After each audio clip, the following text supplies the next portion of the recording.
Well, thank you, Dr. Chambers and your board. Thank you, Carrie Watkins and your team.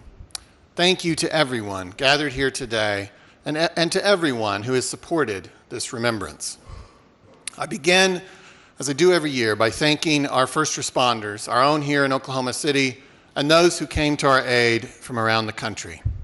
And I again express the deepest condolences of the people of Oklahoma City to those who lost a loved one on April 19th, 1995. Matthew 6:34 states, "Therefore do not worry about tomorrow, for tomorrow will worry about itself. Each day has enough trouble of its own." Tomorrow and tomorrow and tomorrow creeps in this petty pace from day to day to the last syllable of recorded time. That was Macbeth. "Tomorrow is another day," said Scarlett O'Hara in the very last line of Gone with the Wind. Spoiler alert. "Don't stop thinking about tomorrow," sang Fleetwood Mac in a song adopted by a young Arkansas governor as his de facto campaign theme when he ran for president in 1992. "We will stand with you for as many tomorrows as it takes," said President Clinton 3 years later, standing in Oklahoma City 4 days after 168 of our family, friends, and neighbors were murdered by a fellow American. We humans talk a lot about tomorrow. Macbeth was wary of tomorrow. The Bible is quite concerned that we worry too much about tomorrow. But I would argue that most of the time, tomorrow represents hope. It did for Scarlett O'Hara and Fleetwood Mac. Tomorrow is a blank canvas. And though no one is promised tomorrow, we each depend on it, and we hold it close, like a lottery ticket. Tomorrow may bring us a better day than today. On some days, it feels like tomorrow almost has to be better than today. On April 19th, 1995, on one level, the people of Oklahoma City certainly had to feel that way. How could tomorrow not be better than today? But on another level, we all knew the sorrows of April 19th would still join us tomorrow. Hundreds of families knew there was someone who was going to be just as gone tomorrow as they were today. Only one person has ever come back, and Christians will mark that event tomorrow. There have been nearly 11,000 tomorrows since the bomb went off. As a city, those tomorrows have in fact brought all the hope and promise we could ever have imagined. One day of darkness has unquestionably been followed by 30 years of light here in Oklahoma City. We have invested billions of dollars into our quality of life, often fueled by unifying community choices that transcended partisanship or other things that might divide us. We are drawing new residents from around the country. We're now America's 20th largest city.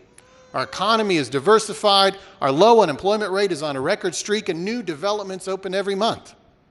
We have a global identity that's built on a foundation of success and or basketball, but definitely not a bombing.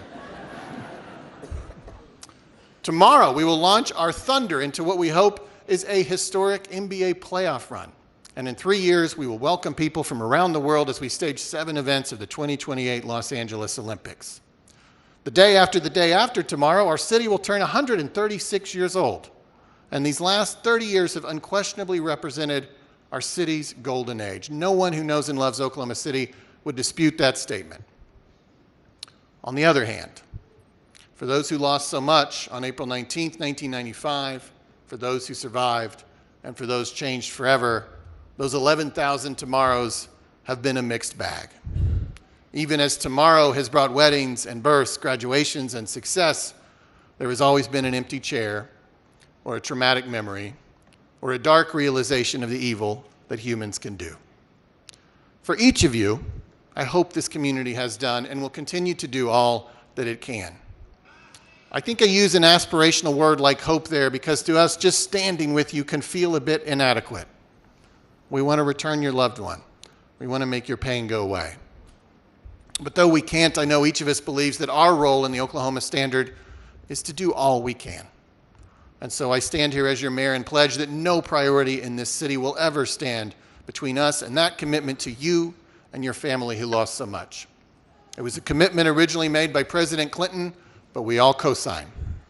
Tomorrow is often a symbol of hope, but it can also be a word of commitment, a reflection that a promise will endure into the future.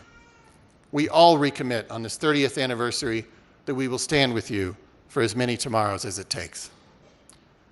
Today, I also want to speak of a related commitment that will outlive all milestones and all of us. This is my 8th address to this gathering. Over 8 addresses, I have spoken in favor of love, empathy, truth, and better conversations. I have asked us to embrace pluralism, to look past things that can be used to divide us, like political opinions or ethnicities or religion, and asked us to instead consider the infinite ways in which we are alike. I've spoken against dehumanization and words of division, and I've asked us to gauge into that tranquil, reflecting pool across the street and consider whether the person that you see is living up to the Oklahoma standard in their own words and social media posts and actions. I've stated that this obligation starts with us as citizens of Oklahoma City, but that it should apply to everyone in this entire country, especially and including elected officials and all those in the public eye. I have also spoken repeatedly these last 8 years about the passage of time. It's on my mind today because today is a milestone in the measurement of time. It is the 30th anniversary of the bombing. Because of that milestone, President Clinton is in Oklahoma City this weekend. He met with families and rescue workers last night and visited the memorial, keeping a commitment as he has for 30 years. We thank him on behalf of the people of Oklahoma City for that commitment. We share a friendship and a bond with President Clinton that transcends politics, and we will never forget that he kept his word. Thank you as well to Governor Keating, Mayor Norick, Kerry Watkins, and all the people who have kept this city's commitment to those who needed support these past 30 years. 30 years is an inflection point, no doubt. 10 years is the blink of an eye. 20 years is still less than a generation. But 30 years hits different. Many of us now have to admit there are more yesterdays for us than there are tomorrows. Perhaps that reality reminds us that in addition to the obligation I spoke of that we have to the families most directly affected, we also have another related obligation in Oklahoma City. And this obligation is timeless and it will outlive us. And that is the obligation to speak and act against the forces that created the environment for this act of evil, and really for all acts of evil across human history. Even when the personal remembrances have faded, the people of this city will still have a scar in our downtown, a place where people used to go to work, serving their neighbors. The site of the Alfred P. Murrah Federal Building is now peaceful and shaded by tall, beautiful trees. But the jagged edges of concrete that surround it remind us that it is a scar, a symbol of what humans can do to each other when they do not love each other, when they do not seek to understand each other, when they fail to acknowledge our shared humanity, when they dehumanize each other, when they entertain conspiracy theories, when they are willing to act outside of peaceful democratic processes, even to commit violence, and when they let extremism rot their brains to the point where even a child is a soldier in their imagined war. Humans are highly unlikely to ever fully shed our capacity for evil, but evil can be answered and kept at bay. Evil must be answered. And the residents of this city must always be the protectors of a commitment to do so. Perhaps today on this 30th anniversary, like a relay runner in one of our memorial marathons, we are beginning to pass the baton of that commitment. And that baton of commitment will be kept by P.J. Allen, Rebecca and Brandon Denny, Joseph Webb, Nakia McLeod, and Chris Wynn, the 6 children who survived the bombing. It will be kept by Clint Seidel, Krista Dahl, Dina Abulon, Hillary Johnson, Deontay Thomas, and the 249 children who lost one or both parents that day. Those are the youngest among us who bore direct witness. But this commitment will also be kept by those who are too young to have borne witness. It will be carried by the 38 members of the Memorial Teen Board. It will be kept by my kids, George and Maggie, who are now almost the age I was when the bombing happened. They host a video about the bombing for middle school kids you can find on YouTube.